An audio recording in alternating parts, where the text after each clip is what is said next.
नमस्कार. येणारा काळ मिथुन राशीसाठी कसा असणार आहे याविषयी आपण टॅरोकडनं प्रिडिक्शन घेणार आहोत की येणारा काळ तुम्हाला कसा आहे. तुम्ही या प्रिडिक्शनला रेझोनेट होण्यासाठी स्क्रीनवर डबल टाईप करा आणि हो कमेंट करायला विसरू नका आणि तुमच्या इष्टदेवतेचं नाव घ्या आणि प्रिडिक्शनला रेझोनेट व्हा.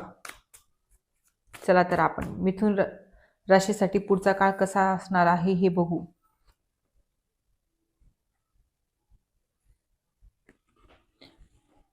सगळ्या गोष्टी काही बोलून करावं लागणार आहेत. थोडंसं अप्स अँड डाऊन म्हणजे दोघात तिसरा पडण्याची खूप शक्यता आहे. बिझनेस पण असेल तर थर्ड पर्सनमुळे तुम्हाला प्रॉब्लेम होऊ शकतो किंवा नोकरीमध्येही थर्ड व्यक्तीमुळे तुमच्या नोकरीला प्रॉब्लेम येऊ शकतो. सगळ्या काही गोष्टी बोलून मोकळ्या करायच्या. गैरसमज असतील ते तुम्हाला क्लिअर करावं लागणार आहेत.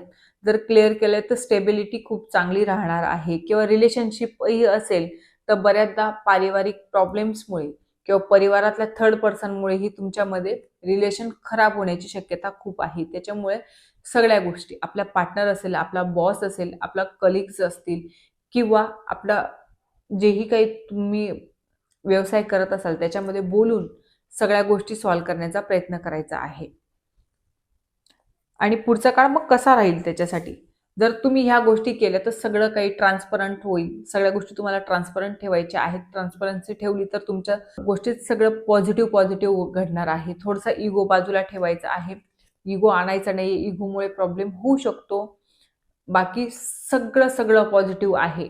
जर हे इम्प्रूव्ह केलं तर थर्ड पर्सनमुळे तुम्ही तुमच्यात प्रॉब्लेम होऊ दिले नाही, बोलून सगळ्या गोष्टी सॉल्व्ह केल्या तर पुढचा काळ तुमच्यासाठी बेस्ट असणार आहे. फक्त ह्या काही गोष्टी बघायच्या आहेत आणि त्याच्यानंतर कंटिन्युअसली तुमचं यश तुमच्याच हातात असणार आहे. तुम्ही एक वेळ असा येईल की तुम्ही सेलिब्रेट कराल की खूप चांगलं झालं की आपण अगोदर असा निर्णय घेतला की आपण बोलून गैरसमज दूर करून किंवा आपल्यामध्ये तिसऱ्याला न पडू देता आपण सगळ्या गोष्टी क्लिअर केल्या.